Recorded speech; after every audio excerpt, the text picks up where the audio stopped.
witness is Mr. Ray Montgomery.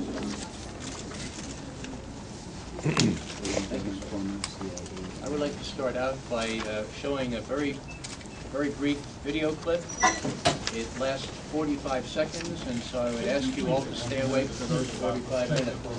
Weapons of mass destruction. Lights, please. Before the invasion, listen to Colin Powell in February 2001. He states clearly that there was no threat from Saddam Hussein. He has not developed any significant capability with respect to weapons of mass destruction. He is unable to project conventional power against his neighbors.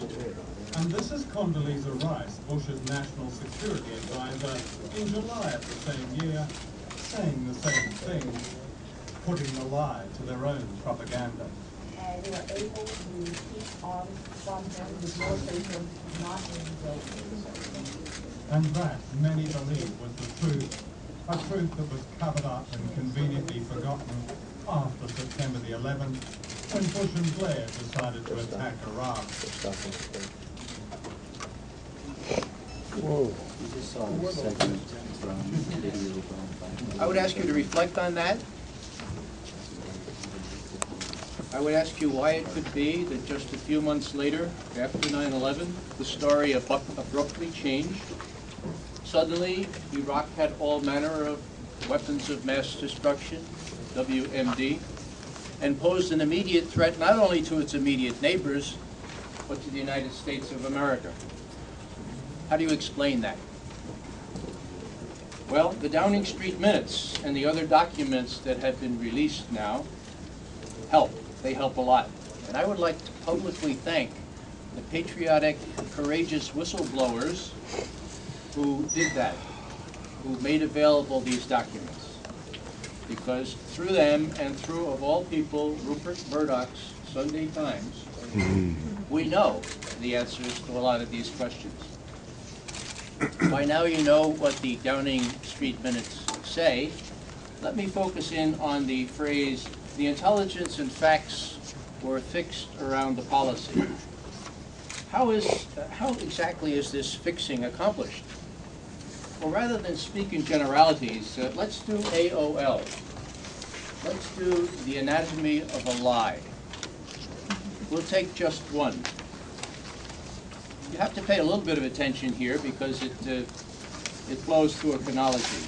Here's how it works. On August 26, 2002, less than 5 weeks after the briefing at 10 Downing Street, Vice President Cheney gave a major speech in which he said, and I quote, "We now know that Saddam has resumed his efforts to acquire nuclear weapons.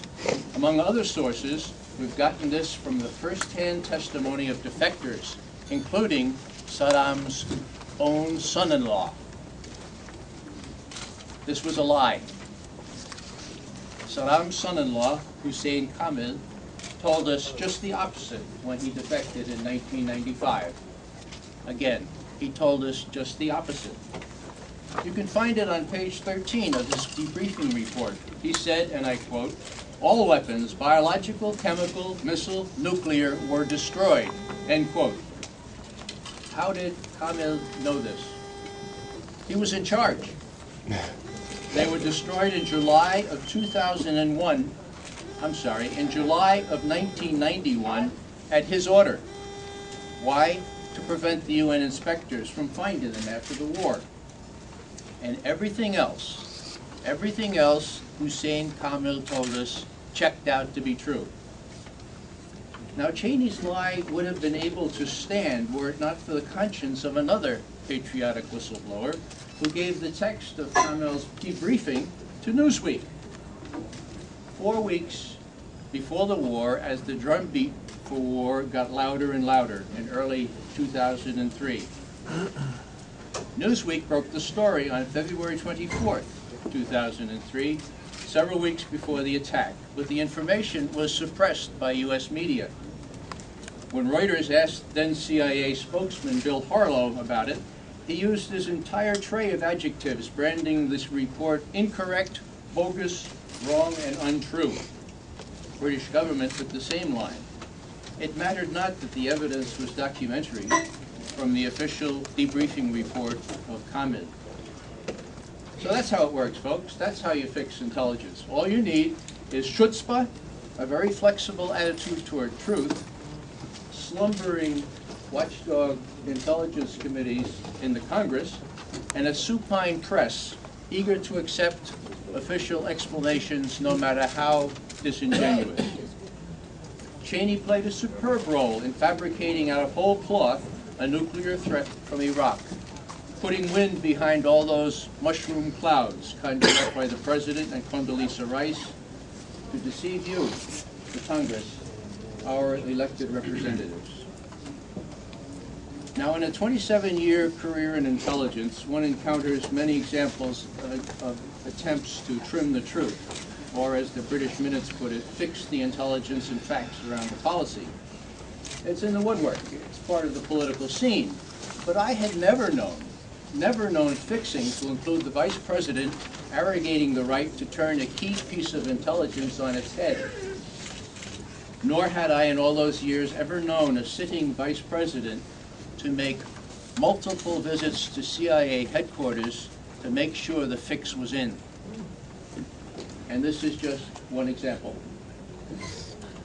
There is no word to describe the reaction of us professional intelligence officers, active and retired, to the reality that our intelligence community managers were eager to participate in this deceit, into this deliberate subversion of the oath we all take,